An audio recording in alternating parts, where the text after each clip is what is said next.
दोस्तों, इतिहास हमें क्यों पढ़ना चाहिए? क्या इतिहास पढ़ना ज़रूरी है? तो इतिहास हमें पढ़ना इसलिए ज़रूरी है। प्राचीन भारत के इतिहास के अध्ययन से हमें अतीत के बारे में जानकारी मिलती है।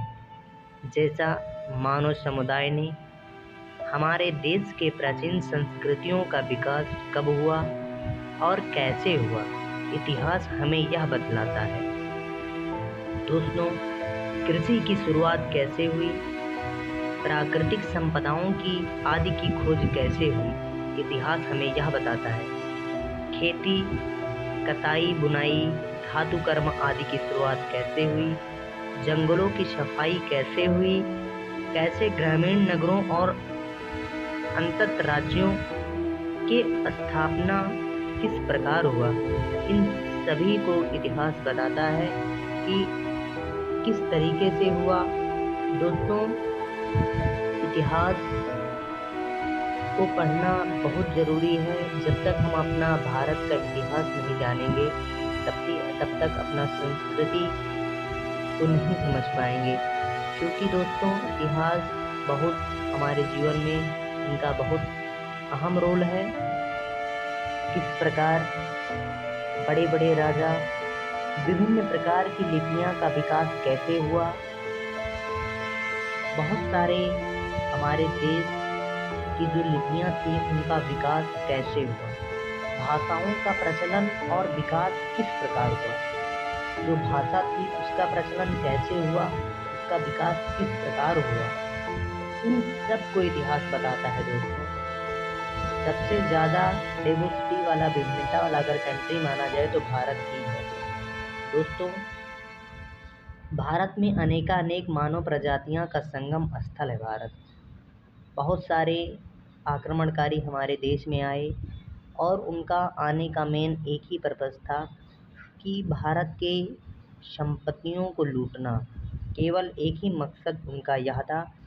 आर्य, ईरानी, यूनान, शक, पारथी, कुषाण, तुर्क आदि अनेक प्रजातियां भारत को अपना घर बनाया तथा प्रत्येक प्रजातियों ने भारतीय सामाजिक व्यवस्था, शिल्पकला, वास्तुकला और साहित्यिक के विकास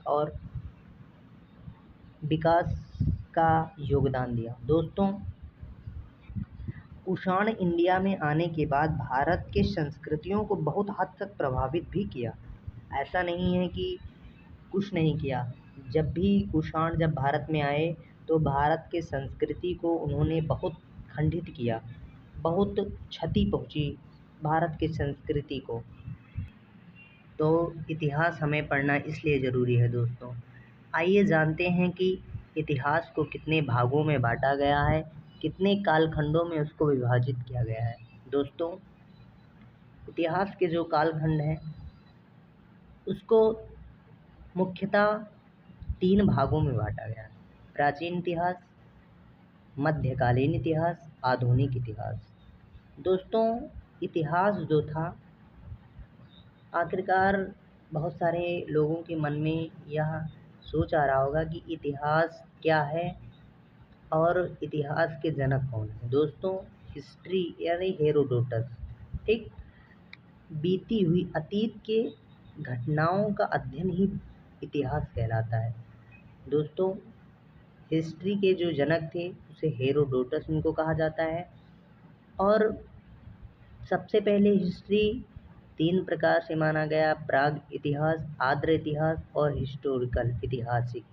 दोस्तों, जो प्राग इतिहास था उस कालखंड को कहते हैं जिनमें कोई लिखित साक्ष्य प्राप्त नहीं हुआ, और आद्र इतिहास हम उन्हें कहते हैं जिनमें साक्ष्य तो मिले लेकिन उस साक्ष्य को कोई पढ़ नहीं सका, उसे हम आद्र इतिहास कहते हैं।